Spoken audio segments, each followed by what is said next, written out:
Thomas, I found it. Found what? The grenadine.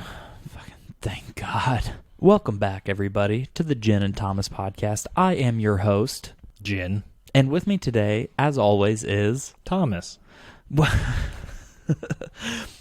Well, as everybody knows, I am your host, Thomas Gordon, and on the show, we like to have a special guest every week.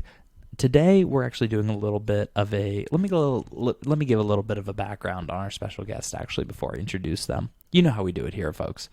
So today, last week, I had mentioned that I had missed the repeal of prohibition. I was actually a little bit wrong about that. The full repeal of prohibition was actually December 5th, but April 7th was like 19 out of 48 states or something like that.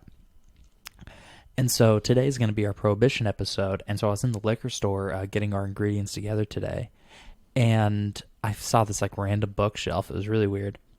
And, as you do, you give the secret knock, and it opens, and there's just this gentleman, and he lets me into a speakeasy. And it's so strange because in there they still think it's prohibition. It's in the back of a liquor store. I don't know how they've managed to stay in business all these years. But behind the bar was this guy. I said, "Hi, how are you?" And he said, "My name is Brandon Chuchill, and I'd love to be on your podcast." And I said, "Say no more." So Brandon, welcome to the show. Hello, Thomas. Not only am I a barkeep at a speakeasy, but I am also a rum runner. Rum runner, ambiance supplier. You know the deal, brother. And so we are live on location in Brandon's Speakeasy today. It's a nice little, what's so funny is it was a warm day here in St. Louis, but for some reason in your Speakeasy, it's a little rainy outside. We have a nice roaring fire. The fire's behind glass. Yeah, You keep a good, a good ambiance and Speakeasy here. You know the deal, brother. So Brandon, today we are drinking. Sorry, we gotta get straight into the drink. We have to, because if we don't get into it, first of all, we'll forget, and second of all, it'll get warm. Yeah, it's a shaken drink, so we need to get right into it. So this is called a Ward 8. So let's just get right into the cheers here. Beautiful. Ooh, I like it. It's a very it's a very sweet and tart. Yeah, and it's like a candy I've had. Oh yeah, I don't like rye whiskey, but this really does it for me. Sorry, just to repeat, we are drinking the Ward 8, WARD 8. I don't know why, but it sounds weird when I say it. I feel like liquor.com definitely spelled out 8, by the way. Oh, everywhere else we got our recipe. We'll get into it, but we got our recipe from liquor.com. But everywhere else I saw it was Ward number 8. I really like this. Ooh, that is good. Sorry, everybody. We just went right into the sip today, but it was a shaken drink, so we just don't want it to melt in our hands. I'm gonna go out on a limb. Mm-hmm. Doesn't need fixing. Yeah, I'm fine. Brandon's Ward 8 can be the exact same fucking thing. It's everybody's Ward 8. Yeah. It is the Ward 8. The Ward 8. Drink it as is, please. So, yeah, no, this is very, very good. Oh, the only difference is you'll say what's in it, but I also I garnished it with an orange slice. Oh yeah, I'm happy with that. Which is not appropriate. It's not in the recipe, but that's my flair. There you go. Yeah, so our ingredients is 2 ounces of rye whiskey, a half ounce of lemon juice, freshly squeezed, a half ounce of orange juice, freshly squeezed, 2 teaspoons of grenadine, which longtime listeners know we've had problems. We've had a sourcing. lot. I have had one instance of running into problems of trying to get grenadine, and we haven't had it since. Yeah, we've only shopped for it twice, but it's been a long journey. So I bought some this weekend. Yeah. And garnished with 2 or 3 cherries. I hate to pull back the curtain, everybody's, but Brandon and I know each other outside of this podcast. What? I know. And you sent me a picture of grenadine, and so when I was doing a little bit of research for this episode, and I was like, "Oh, we fucking got it. Mm-hmm. Fucking got him." Yep. And so when I was going through, we have a game today. Oh shit! And when I was going through cocktails to play this game with. One of them had grenadine, and I'm like, "Oh, that's the drink for tonight, yes, or today, or tomorrow, whenever I was doing this in relationship to the recording." Dude, we got to get right into the drink. It smells, I don't know, like a cherry citrus, but it's good and it's tart. I really don't know how to describe it. Yeah, it's delicious. It's like candy, like a sweet tart. Oh my God. And this isn't even something that you would pound back. It's something you kind of want to sip and savor, I think. But at the same time, I think I could have a punch of this. If it was less strong, I feel like it's a little too strong to have as a punch. Maybe. I know what you mean. But we made the recipe, which is, a rather small amount. Go over the Instagram and see how much it was. Yeah. And I think I could do a double. Yeah, I could probably do a double on this. We will be doing a second drink. Yeah, maybe that's the Brandon's 8. The Ward, Brandon's Ward. Brandon's Ward. Brandon's Ward. No, Brandon's Ward 16. Yeah. It's the Ward 2 16. Ward 8s. Yeah. Oh, that is good. Ward 64, Ward 8 squared. No, Ward 16 is good. But, that is so good. And it has a beautiful color, and it's garnished with a cherry.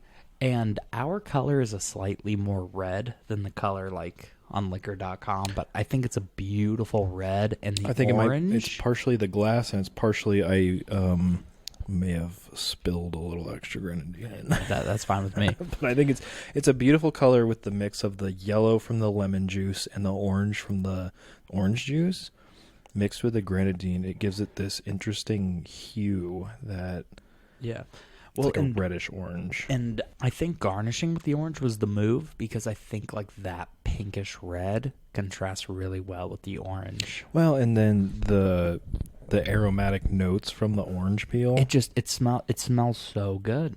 It smells like so it tastes like something I've had before. Like if you took the alcohol out, it tastes like something I've had before. But like between the orange and the cherry and the liquor, it smells like candy. It tastes sweeter than it is. It's just weird that there's whiskey in here, but it gives it such a different dynamic. I don't even taste the whiskey. I taste alcohol, but I'm not tasting it and being like, oh, it's whiskey. Because this is a rye. I've got the rye aftertaste. I don't know if I do. There's an aftertaste of the rye, but it hits. It doesn't like burn you.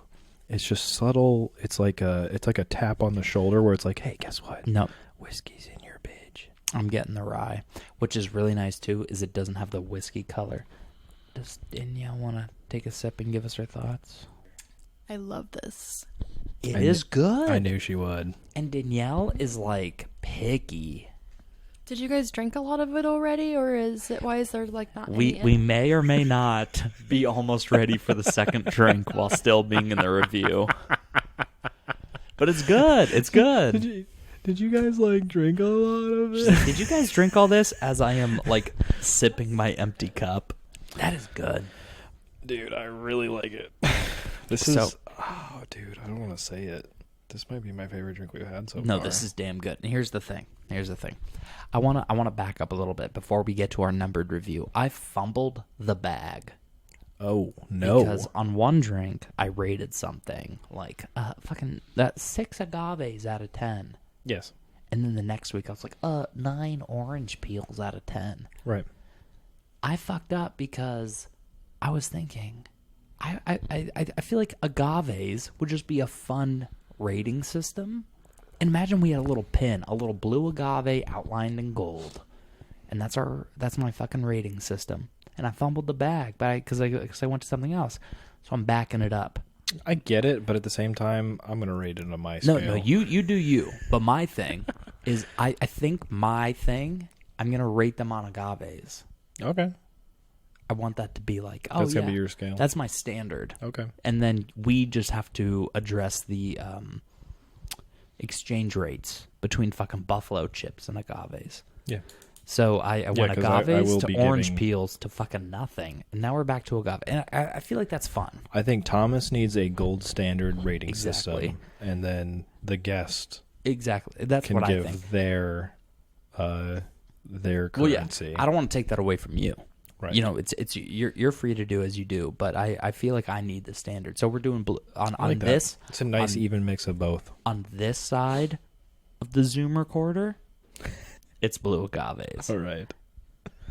And how many blue agaves are you going to give this? A goddamn 9. Holy 9.5. It's very close to a 10, but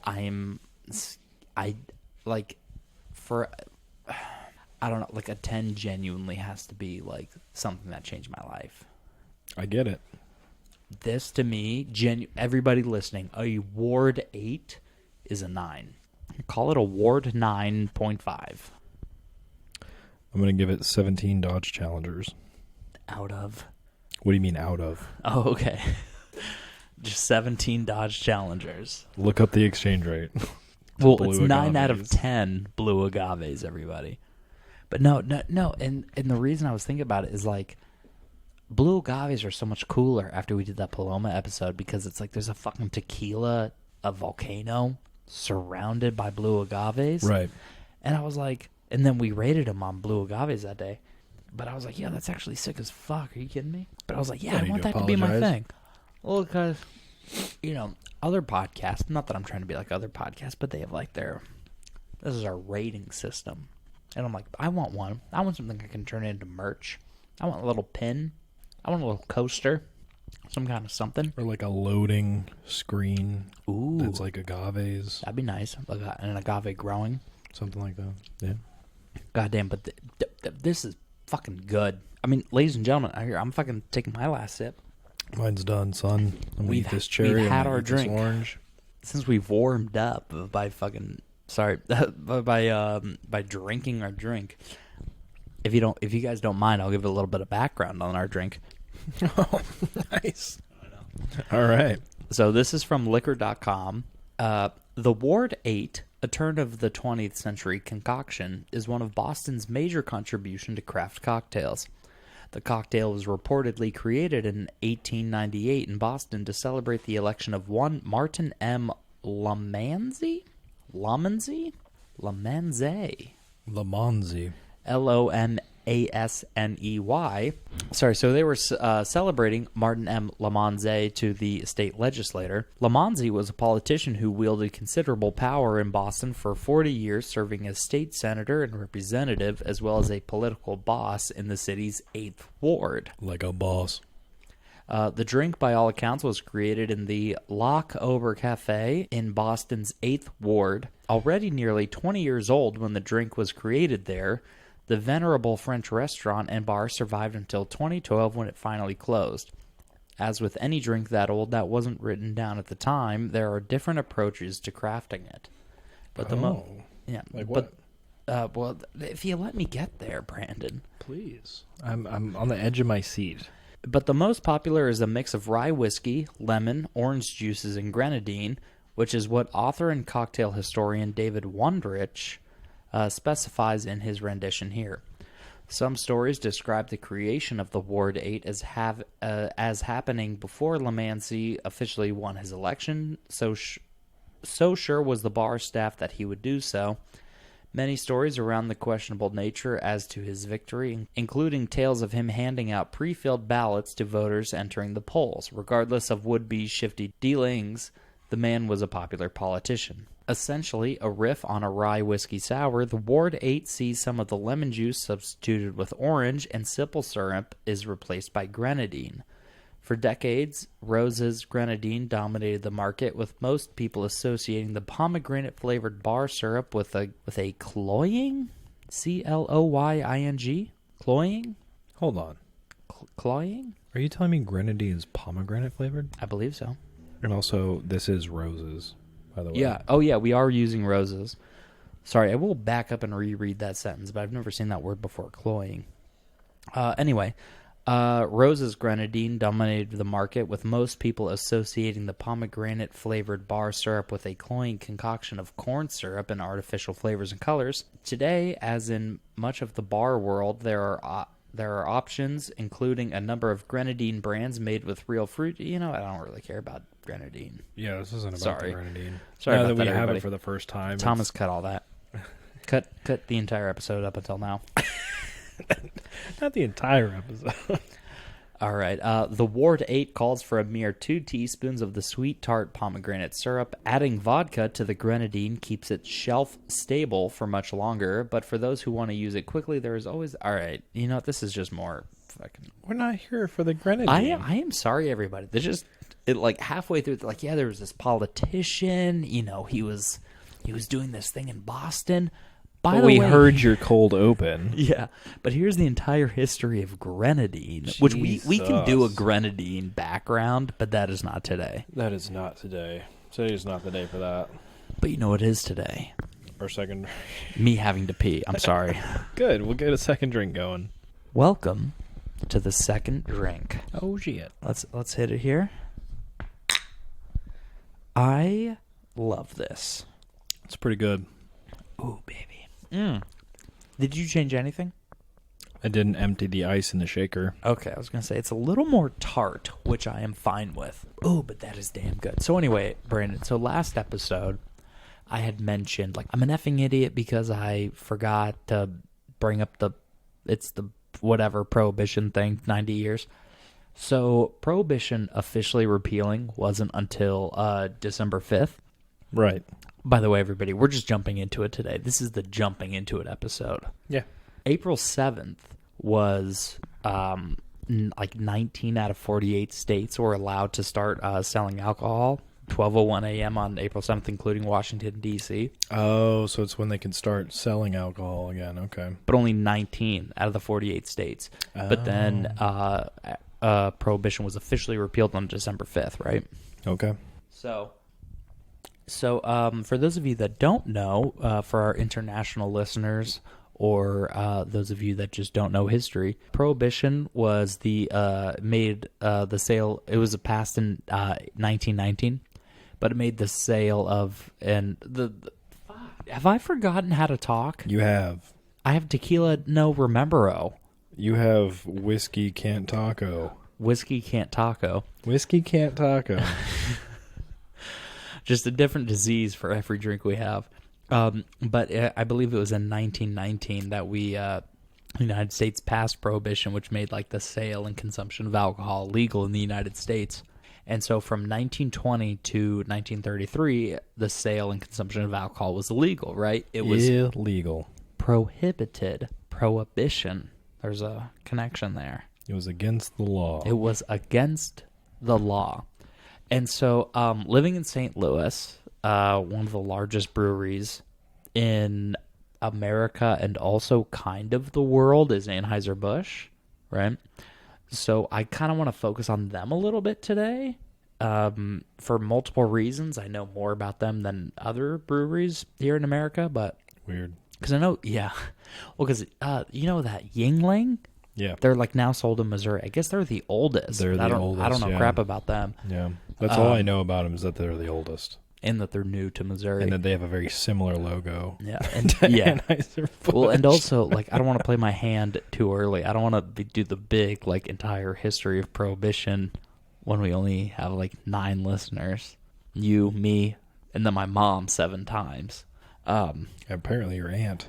But no, there's actually another reason why I want to talk about Anheuser-Busch about all this. But anyway, and I'll get into that later. So from 1920 to 1933, alcohol was illegal. And so for those of you that don't know, Anheuser-Busch has been around for a long time. It officially started with, what's his name? Fucking Eberhard Anheuser. He bought into a brewery in 1857, but at that time it was called the Bavarian Brewery. Right. And then at 1860, he bought out all the other investors and then renamed it to E. Anheuser and Company, and then he met Adolphus Busch, and then eventually became Anheuser-Busch and Associates or something. Didn't somebody marry a granddaughter or Yeah, something? no, so Adolphus Busch married Eberhard Anheuser's daughter, Lily. You know how it is. You meet a girl and you text her all summer. And then we learned all this on our tour. Yeah, we went on the Day Fresh tour at Anheuser-Busch. Very informative, might I say. Mm-hmm. Well, and then I also read it afterwards. It's not like I'm just recalling this from way back when. No, you just have a great memory. Yeah. Even though you have tequila no remember. Whatever photographic memory is for your ears. I think that's just called memory, dude. No, maybe. Well, so from 1920 to 1933, alcohol was illegal, right? And so Anheuser-Busch, they like sold everything except beer.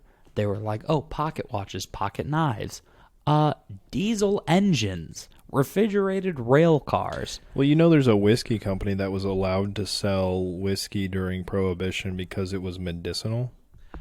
I did not know that, but that's very interesting. Buffalo Trace. Oh, I might have to give that a sip. But good stuff. But like while most breweries were forced to close their doors, Anheuser-Busch was able to stay open by selling like literally everything else they could stamp a logo on. Their like Budweiser today is made with the same yeast as the yeast they used in the 1800s. I think it was 1876 when they made Budweiser. Did they make bread? They made a lot of things. So one of the things that they did to keep their yeast strain alive was to sell baker's yeast, and this is really funny. But so like on the front it said not for brewing purposes, just so they wouldn't get in trouble. Right. And then on the back of the packaging, like just so it's like, hey, just so you know what not to do. It was the entire brewing process. And so that was a very popular product, right? That's funny. That's good. Yeah. Well, it's like, hey, here's the yeast we use to make beer. If you're experimenting, make sure you don't do it this way, because no, this will make beer. And the whole thing was, you didn't make bread. yeah, do not do these things because that's how you make beer. That's funny. And but so I guess eventually, not Adolphus Busch. I'm sorry, August Busch Senior. Sorry, everybody. My phone's plugged into the wall, and I read all this earlier. But August Busch Senior, he presented his father, August Busch Junior presented his father, August Busch Senior, with like two teams or like two little groups of the Clydesdales, because Prohibition was coming to an end in 1933, and he was like, "We did it, Dad. We can sell beer again. There we go." Right. And so he brought him like two teams of these Clydesdales, and I don't know, they're a beautiful horse. They're huge as hell. They're like 2,000 pounds. They're big, powerful horses made to pull things, and they're workhorses. I think they're like the third largest horse in the world.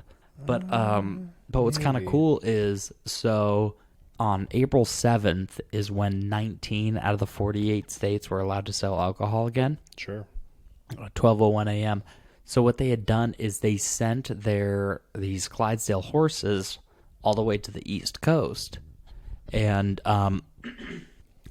so they sent these horses to the East Coast, and they at like 12:01 they had like all these cases of like fresh Budweiser that were sent to like this. Oh, I'm so burpy. I'm sorry. They said they had all these fresh cases of Budweiser that they sent to like this Chicago airport to fly over to New Jersey to meet the hitch, and then they came up is it the Holland Tunnel in New York? No, that doesn't sound right. One of the tunnels in New York, and they delivered Budweiser. I think his name was like Al Smith or something. It was like the governor of New York at the time, and he was like one of the people that voted to repeal Prohibition. And then they went on to deliver beer to FDR in DC. Oh, that's sick. Yeah, so like I guess that's what made the Clydesdales famous. Okay. And so I don't know, that would just be fucking cool to have like Budweiser hand delivered to you for all these effing Clydesdales. I think they do that periodically because my dad's hometown, they do a periodical, but imagine like that was the thing. Yeah, at the end of Prohibition, the Clydesdales bring you a beer.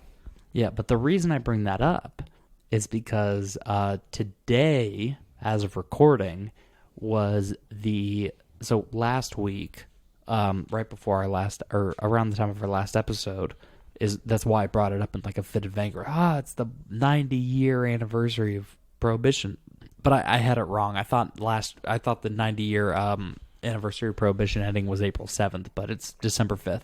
But the 19 out of 48 states was April 7th. But Anheuser-Busch had their 90-year Budweiser Clydesdale celebration today as of recording. Right. And so I guess for like the first time ever, all three hitches were in St. Louis. And like it's the first time that they've ever been together. So there's a West Coast hitch, an East Coast hitch, and the Midwest hitch. Oh, so like the teams. And the hitches are like the teams of Clydesdales. Teams of Clydesdale. Okay. Yeah, so I guess it's the first time ever or something like that. Oh, that's cool. So that's why I kind of wanted to talk about the Anheuser-Busch thing. What are we going to do for the 100-year? Drink a Budweiser. The king of beers. I think we drink several. I'm inclined to agree. That'll be 100 years of prohibition being done too, right? Yeah. Well, it'll be the 100 years of the Clydesdales. What would be kind of fun is if this show is still on the air, which even if either if I die or Brandon dies, one of us will still be talking into a microphone in 10 years. What if we both die? Tinez will take Tinez will be like, hello, hear everybody. that? Tinez, you have the rights to the Gin and Thomas podcast. The Hello, password everybody. is... Welcome to the Gin and Thomas podcast. I'm your host, Tinez, and we are drinking a shot of tequila every hour. One at the beginning and one at the end. That's funny. God damn, that is funny. Oh my God. I'm just living out the entire life of the podcast in my head now. Oh my God. It'd probably be a better show, I'm not going to lie. Because he doesn't suffer from tequila, no remembero. Or whiskey, no taco, or whatever. No taco, no remembero. Oh my gosh. But yeah, anyway, something else I teased on this episode was like, I'm going to explain my hatred of apples. Oh. But, hey, don't get excited at home. But after finding out that the real repeal of prohibition is until December 5th, that's when I'm going to talk about the apples. Okay. Oh. Do we have a game? We do have a You game. did tease a game. I did tease a game, but I thought you were going to be a little more disappointed, and so I was like a little more like, okay. Sorry. It's okay. I mean, it's fine. It's okay, but you know. Apples are normal, and I'm more than happy to wait to find out why you don't like apples. You're going to have to wait like, what month is it? 8 months. It's kind of unrealistic, but I guess I'll do it. You're going to have to. But like you said, Brandon, I do have a game today. So our game, it's not true or false, but the answer is still 50-50. So we have a little cocktail age guessing game. Okay. So I have a list of 10 cocktails here. And for those of you at home, feel free to keep score on your own. Remind us what cocktail means. A cocktail is there's a couple of origins here. So the word cocktail comes from back in the olden days, maybe at a Clydesdale. But when you would go to a horse show and you're trying to sell your horse, you'd shove a piece of skinned ginger up the horse's ass, and it would cock their tail up because, ooh, it's spicy. Oh, ah. What does that have to do with my drink? It's called a cocktail because when you have it, you're like, Yeah. Oh, okay. Well, no, and then the original cocktails was just kind of like a little bit of sugar water, and you throw a couple dashes of bitters in there, and then you'd have a sip of that, and you'd be like, oh, I'm ready for the day. Had my bitters. I've had my bitters, and my tail is cocked up. Got it. What's this game? So it's guess the time period, kind of. So today we're kind of talking about prohibition. So I have a list of 10 cocktails here. And I wanted to do this, like, guess the pre, during, or post-prohibition. Where did this come from? But it is surprisingly hard to find actual dates on cocktails. I'm sure.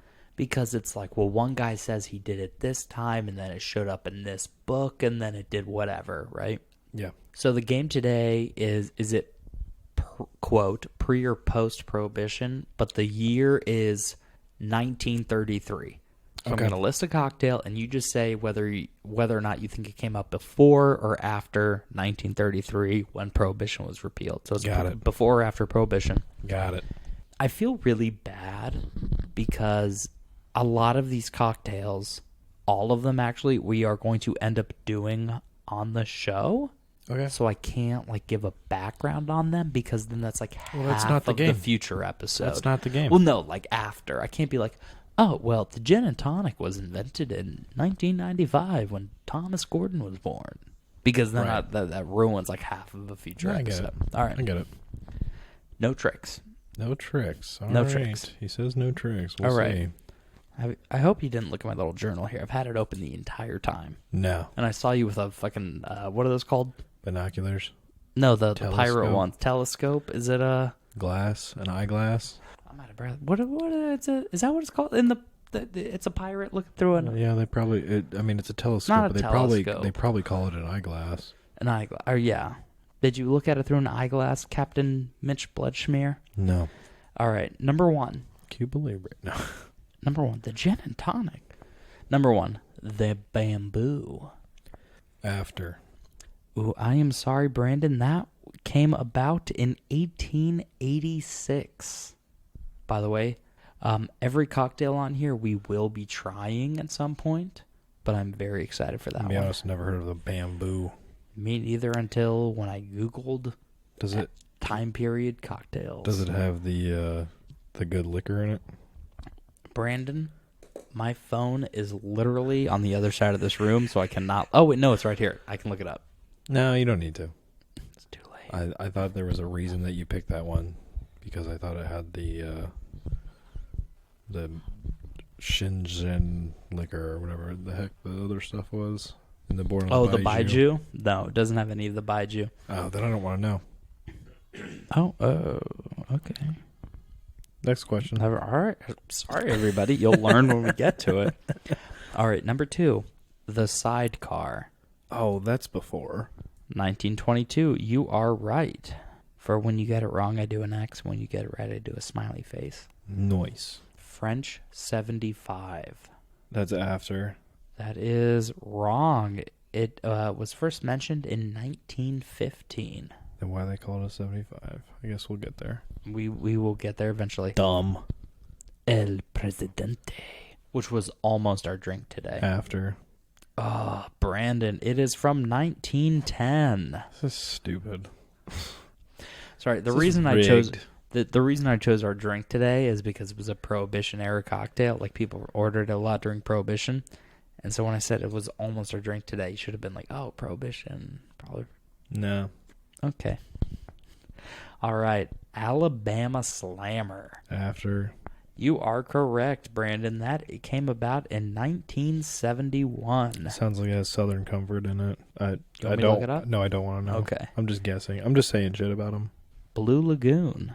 Blue Lagoon. You mean like SpongeBob? That's definitely after. That's the Goo Lagoon. Ah, yes, the Goo Lagoon. Is that how After. they say it in the show? I thought it was Blue Lagoon. No, it's the Goo Lagoon. Oh, after. You are correct, Brandon. That came out in the 1990. Oh. 1960s. I'm going to do a small X just to remind me that you got that last part wrong. I mean, it still counts as right, but because you guessed 1990. Well, I was trying to think of when SpongeBob first started. Goo Lagoon. All right, the monkey's gland. Ew. Bro, you can I cannot wait until that's on the show. You were going to say the exact same thing once we get there. I'm gonna say before because it's an old ass dumb name for a cocktail. That is correct. Early 1920s. That is correct. It is a dumb name for a cocktail, and that's why it's old. Mint julep.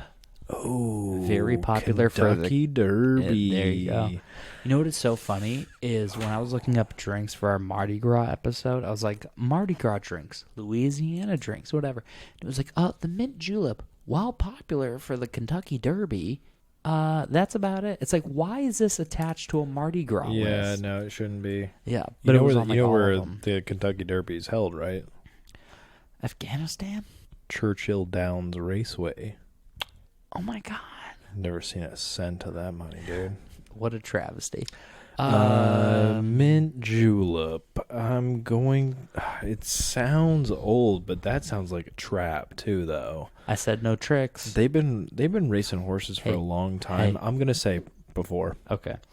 Good. Because again, this is going to be a full history, so I can't go too deep into it, but like the first mention of it, 1770.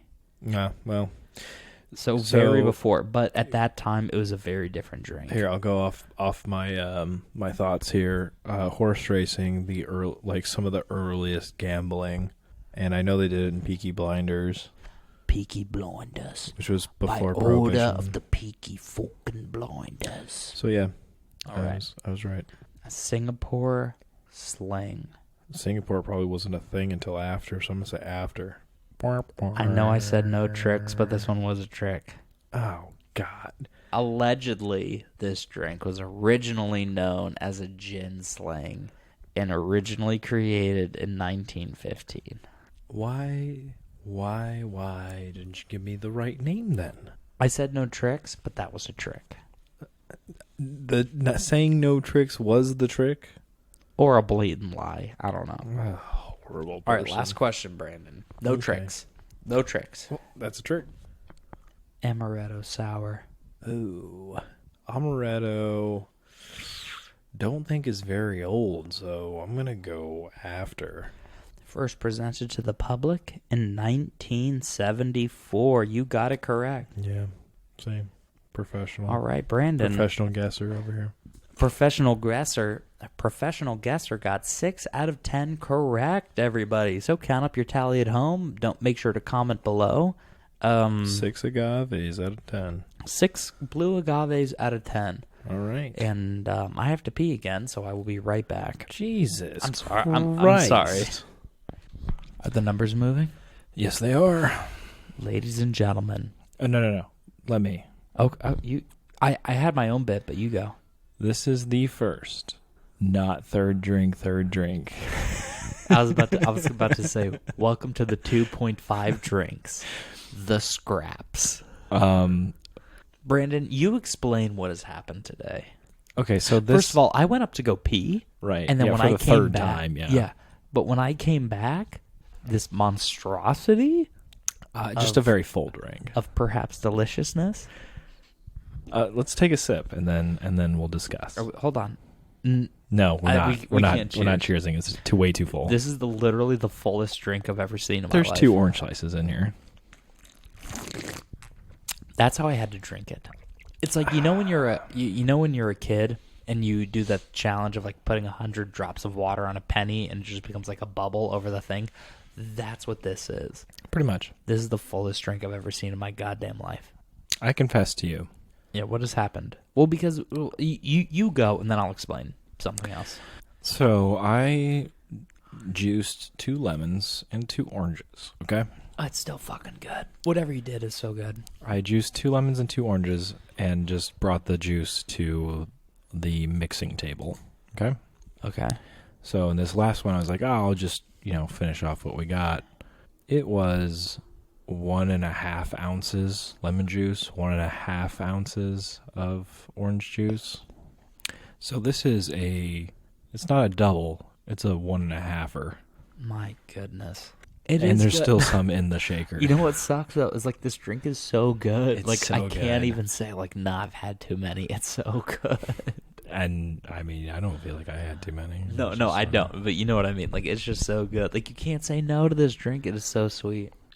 Oh, but when I say it's so sweet, it's like it's so like it's so bright. It's balanced. It's very so well bright. balanced. It's not sweet in like the sugary sense. Like it has some sugar. Whoa, shit. So, but it has some sweetness. But then like whatever that tartness is in there, the lemon, I guess, and the whiskey. Yeah.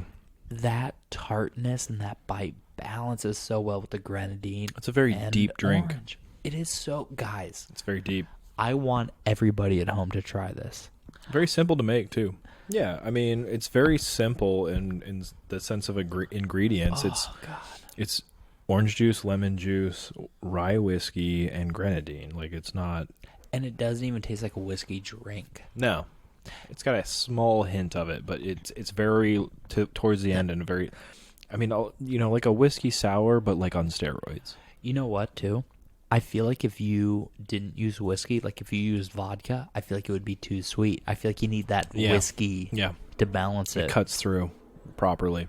Oh, it is so good. I mean, even Danielle liked it. And Danielle is kind of infamous for being like, I don't know about this one.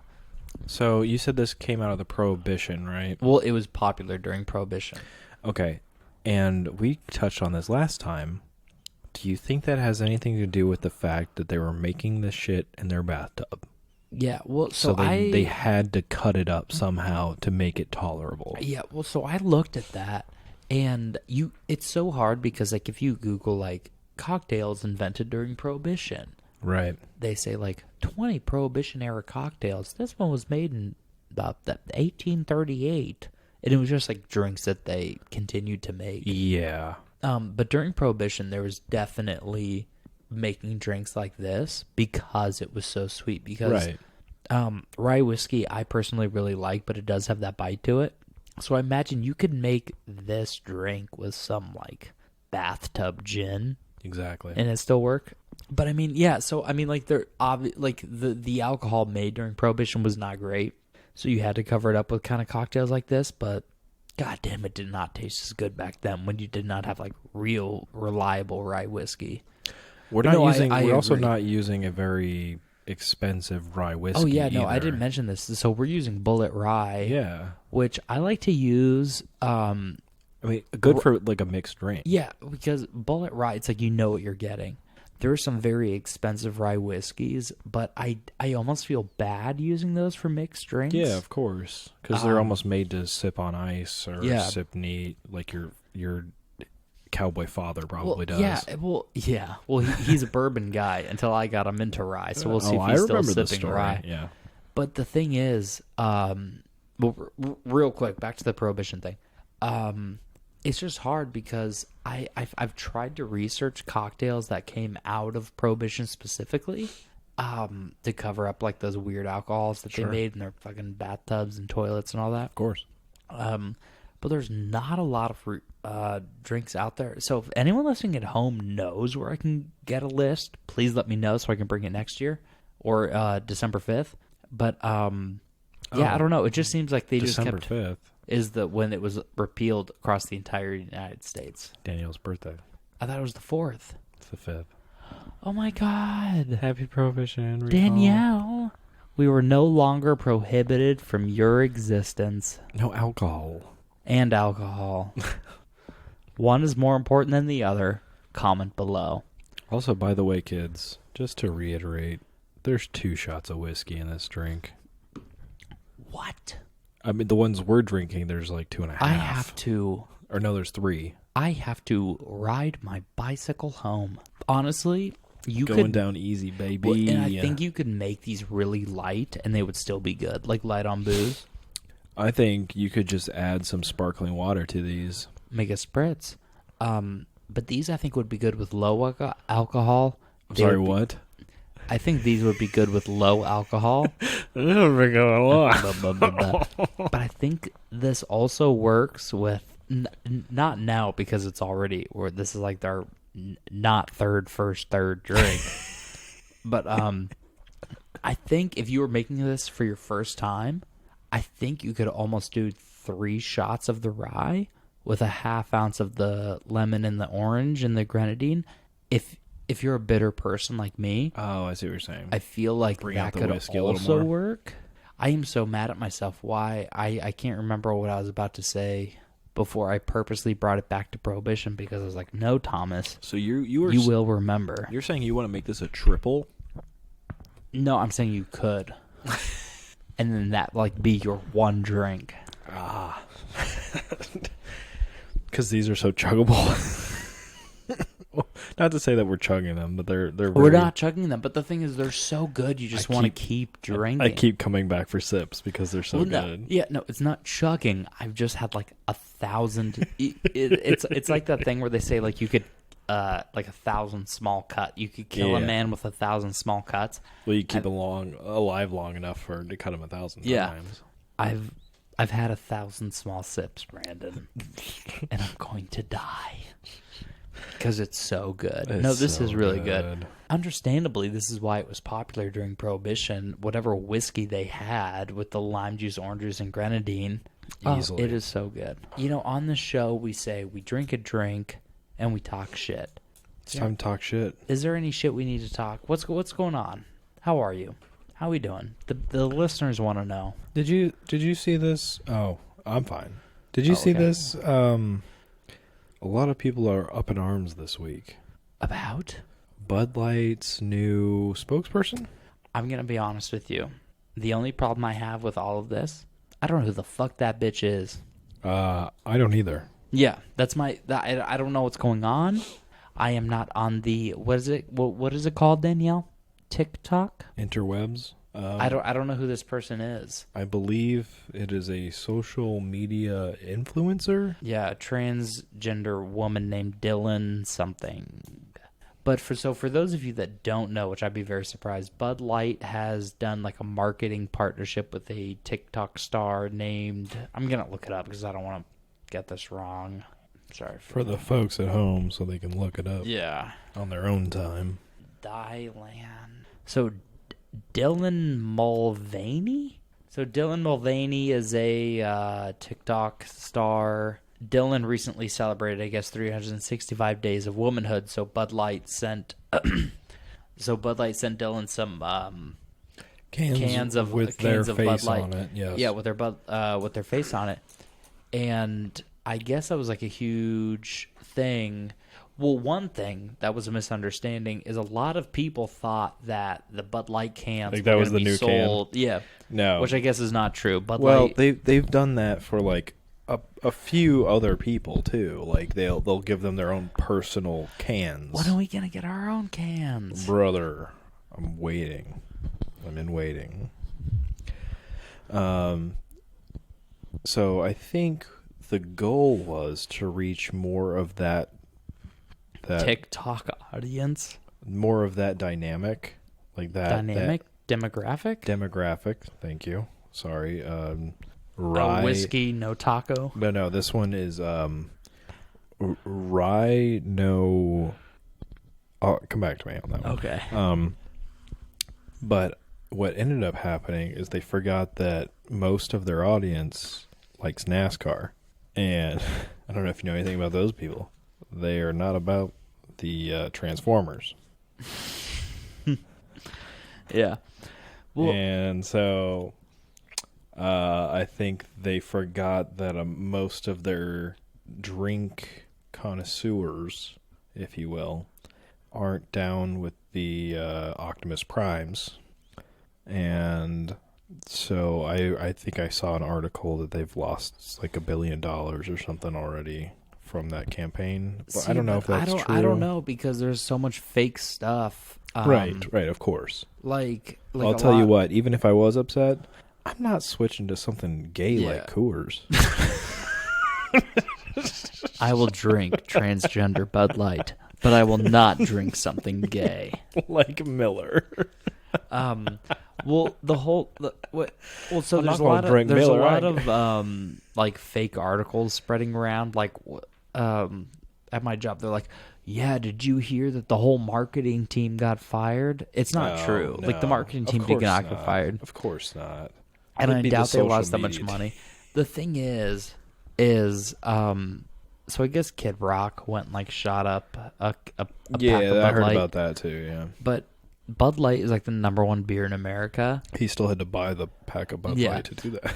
Here's the thing: Anheuser-Busch, Budweiser, Bud Light. They already have your money. They're probably not that worried. Like, You'll forget. yeah, but like You try to drink that other swill, and you'll realize it's not as good. most people don't know this is even happening. Right. You know what I mean? Yeah.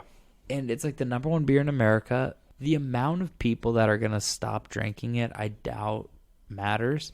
But I think there's also the amount of people that are going to like. I don't even know how to say this. Like the political game you think it's here. going to even out? Exactly. So I feel like it's going to plenty even of people. out. There's plenty of people in the middle who are like, I don't give a fuck. Yeah. So there's so many people Coors that don't has had care. rainbow cans for years. Yeah. Well, and Bud Light even did like a can in Canada that was like rainbow a couple of years ago. I think it was 2020. Something. But for every person that is like, I'm not going to drink Bud Light anymore. There's another. There's Person that's like, a person on the other sorry, side saying like, I'm going to buy Bud Light to support this. And then they're both going to forget. They're going to go back to what they were doing. Yeah, could you imagine drinking a fucking Coors Light? Never in my life. Gross. I'd rather be transgendered. Thomas, you are cutting that. That's fine. Cut that joke. We'll wait till we are. I would rather be a woman than drink Coors Light. Oh, but that's so good, though. I have to cut it, but I can't. It's so good. I mean, you can leave it in. I don't care. I would love to. You know what? We're not ragging on transgenders. We're ragging on Coors Light. Yeah, exactly. No, but yeah, that's been the up in arms thing. So like I had mentioned earlier, All three Clydesdale hitches were in St. Louis today. Can't wait to see where you're going with this. And and I was like, oh yeah, and there's some protesters outside, and they're like, oh right, is it because of that trans thing? And I'm like, I think it's PETA. I don't why. I was sitting in my truck when I asked you that too. What is it? I wasn't gonna say it was you. Well, no, I was joking when I said it, obviously, but I was I was sitting in my truck after work. Just was it because of that transgender person? Yeah, and so it's like, is it trans? Is it those trans folks? And I was like, I think it's PETA. They're just kind of mad that Anheuser has horses. And here's the thing, in the magic of all of this Bud Light media frenzy, in light of all of the transphobia and the I guess there isn't really a third side to that, but we could all come together. We can all be come mad together. At PETA for being there. Well, no, it's just you kind of forget that PETA is mad at Anheuser for having some pet horses. You're like, we've got real problems. Not to mention that they're basically superstars, and I've seen how well taken care of they are. They're very well taken care of. They are celebrity horses, dude. More money. I don't think you understand this. More money is spent on each of those horses every year than Brandon and I make in a year combined. Also, it is ridiculous. Could you imagine?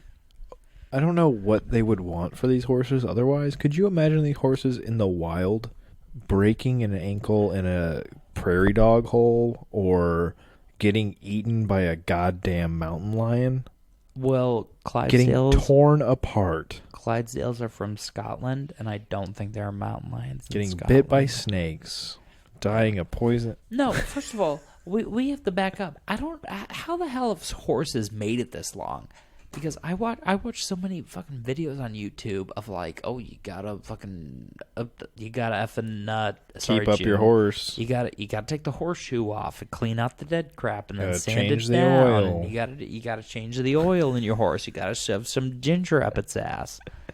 How did these horses survive so long in the wild, right? Yeah. And I've mentioned this on a previous episode that like tubing down the Salt River in Arizona, there's an area where there are some wild horses. Right. I don't know what happens with their hooves. How do they grind them down? How do they get a horseshoe? How do they do this? And then is it kind of like that thing with like wild dogs? It's like, oh, well, running around grinds the nails down. But it's like, if running around grinds the horse's hooves down, and then why do you need a shoe? I think the shoe is for the cobblestone roads is why they put horseshoes on them. I have no idea. I have no idea either. If there is an equestrian enthusiast in the audience, please. Horse girl? If there is a horse girl. I know a horse girl. I know 2 horse girls. Do we know the same horse girl? Probably not. I don't know if we can get her on the pod. You know what? Genuinely, if you know a horse girl, yeah, we will get her on the pod. Okay. I need to know. I have so many goddamn questions about horses. This has been the 2.5 drink. This has been the 2.5 whiskey no taco. This is the whiskey no taco. This is the 2.5 the scraps. Was there anything we could do without? Was there anything we were short on?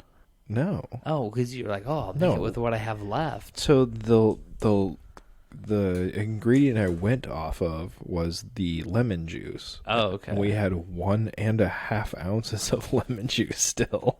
Well, when you said, because earlier you were like, I'll make a drink with what I have left. I was like, oh, it's going to be more whiskey but no citrus. So I was like, oh, it's the scraps. No, the next one, if segment. we made another one, it'd be the scraps. It'd be like 1/2 ounce of orange juice.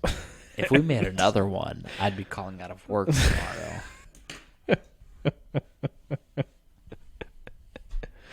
No, that's next week. Yeah. So I don't know, Brandon. That's prohibition. Okay. Did we talk enough shit for you? Yeah. Did we talk enough? I don't know. You left enough on the tree for the next prohibition episode. So we need. So I'm sorry for what do they call it when you? Sorry for the blue balls, everybody. But the reason I hate apples is gonna have to wait until December 5th of next year. My God, Brandon, we are approaching year. 6 months of doing the podcast. Oh shit! I think you're right. I have a very special treat for you. For the half-year anniversary? For the 6-month anniversary, I have a very special treat. Is it a watch? Did you get me a Rolex? No, it's You son of a bitch. You're it's so the- great. It's the drink. Rolex makes a drink? Tune in however many weeks from now for the Rolex cocktail. Don Julio, 1942? Don Julio Rolex 1940 Rolex. No, I have a good episodes that I have to look up when the exact day is, but Okay, I have things I think you're going to be excited for. We just mix all the liquors and all of the all the juices together. No, it's not quite that good. It's not quite a jungle juice. We call it a fish bowl of sorts. That's good. That might be that would be a really good jungle All juice right, name for or one something. year. For 1 year, we mix all of our mixed drinks together and see For what 1 it year, I tastes thought we like. were doing another gin and tonic, but that's okay. Oh yeah, We'll you figure did. something out. Brandon, this has been. I'm sorry. It's the Clydesdale Hitches were in St. Louis. I had a couple Budweisers before we started, but this was an episode. Well, I'm gonna be honest with you, and you can confirm this. I wasn't uppity before this podcast. Yeah, I was a little worried about you. And Are you then okay? I started having these drinks, I know. and they turned things around. They I know. are I was worried. I delicious. thought you were mad at me. No. No, I know. This is me during the week. I hear you. I know we're recording on it. Oh, sorry, everybody. This podcast is not going to air at 4 a.m. But I don't know. I was worried. I was worried you were upset. But I'm No, glad it's all good. But as soon as we hit record, you were there. Oh, I'm a professional. You're a professional. You know the deal, brother. But anyway, everybody, this has been our quasi-prohibition episode, because last week I thought prohibition was repealed on the 7th, but it turns out it's until the 5th, and then this was like a half prohibition, so this is like a half prohibition episode, half talking shit, wondering why people are mad at Bud Light. Clydesdale, Delio. As for me, I have no personal updates. Tune in next week, because I don't know. I live exciting enough life. I don't know. We do have an exciting next episode. I think it's going to be good. I'm really excited. Although, One of your favorites is coming back. yeah, well, It'll be a healthy episode. it's going to be a very healthy episode. But the thing is, we're going to have to break one of our rules. I try to space out our drinks, That's fine. or our like main spirits. Yeah. We're going to double back on an old spirit that was very Yeah, recent. fine. But I am excited if he shows up, because we thought he was going to be. That's right. It's gonna be a good time. It's been a week. Fuck. Whiskey no taco. Anyway, Brandon, this has been an episode. Oh, it's been an episode, brother. It might not have been good, but it is an episode. Where can they find you? Brandon Churchill on YouTube. At Brandon Churchill on YouTube. Brandon_Churchill_95 on Instagram. Brandon Churchill without the U in Churchill on Twitter. And then you can find me in the streets. They can find you on the streets and perhaps between the sheets. No, don't find me there. Okay. I will hit you with a bat. Quite literally, it's right next to my bed. I will hit you with a bat. Well, lucky for me, I took my bat antidote. Shut up and say where you're at. As for me, you can find me on Instagram at Capt Cool Kid. That is CAPT Cool Kid, as well as Bad Boy of Botany. I am on Twitter at Captain Tommy G. Maybe I don't look at it. I mostly just repost or retweet Suns and Steelers stuff. As for the podcast, you can find us on Gin and Thomas Podcast on Instagram, as well as Gin and Thomas Pod on Twitter and YouTube. Big things to come on the YouTube. Yeah, big things to come on the YouTube. I just gotta. I said this last week, but it's about the rubber meeting the road. I finally have some free time, so I'm gonna get that going. We're gonna be trying to put out a different kind of content. So if you like what we're doing, like, comment, subscribe. Same thing with the podcast. If feel free to rate us 5 stars on your platform of choice. It really helps us a lot move up some rankings. Even if you don't love us, rate us 5 stars, and you can roast me in the comments. just rate us 5 stars, and I will try to do my best to correct what is wrong. Hopefully we're on your favorite platform of choice, but if we are on a podcast platform that you enjoy but you can't find us on, please let me know, and I'll do my best to get us on there. Am I forgetting anything? You're kind of giving me a look here. Definitely go to the Instagram, because one, we do like to put out polls, questionnaires, things of that nature, and then also I'm doing one for the next episode. Around the day that the podcast comes out, we do put the drink on there with the ingredients. So you can go out and get the ingredients, make the drink, and have it with us and listen to the new episode. Yeah, I would like to do that. I would like to do more, but yeah, so we do like a drink for the episode, and then the like, hey, don't forget about us post. So there, make sure to follow us on the Instagram, comment on anything, DM us with questions. Oh, we also have an email, ginandthomaspod@gmail.com. So if you have any comments, questions, concerns, let us know there. Okay, I don't know. That's the last time we're saying that, because I don't want some dick pics coming through the goddamn email, man. They can fucking dick pic us on the Instagram. Who sends a dick pic on email? Well, no, just because I said you can doesn't mean you should. Don't send. Who emails a dick pic?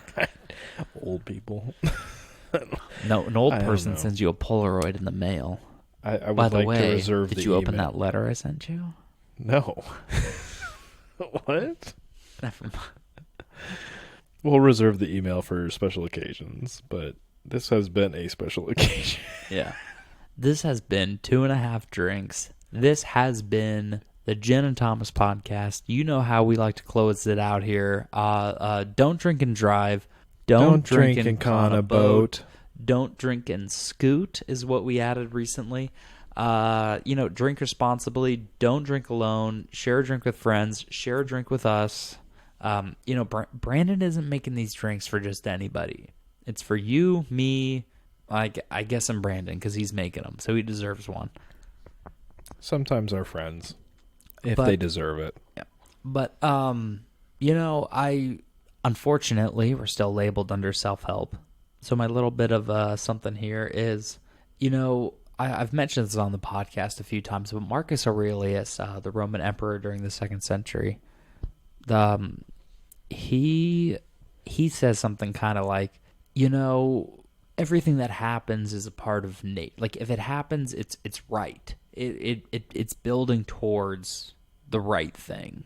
Everything that happens, I don't even know how to read Meditations, everybody. I'm not him.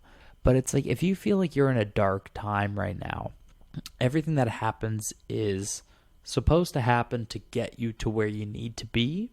And that's a lot of what I got from his book, and I'm sorry for butchering it, but it's like a lot of what he says is like everything that happens, like there's no good or bad, right? It's just like thinking about it makes it so. So if you feel that something unfortunate has happened to you, a lot of that is your perspective. And that's not to take away from bad things that have happened to you. But a lot of bad things are what put you in the position to receive great things. So a lot of it is like you need patience and the universe to conspire to help you. Because I was in a situation that ended up fairly unfortunate, but that's what brought me to St. Louis. That's what brought me to my boy Brandon. That's what brought us to this podcast. Like, Brandon, you and I would have never met if it wasn't for like this weird, outside of our control, third person acting on their own dramatic accord. Because them going to a thing to meet me that brought us together was 1,000 other smaller events, So even if something like weird and bad and dark is happening, it might be pulling you somewhere good.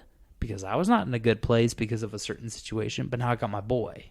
Damn right. Damn right. So you never know how these things turn out. I don't know how to describe it as more of like a feeling, but I wanted to put it out there that things work out.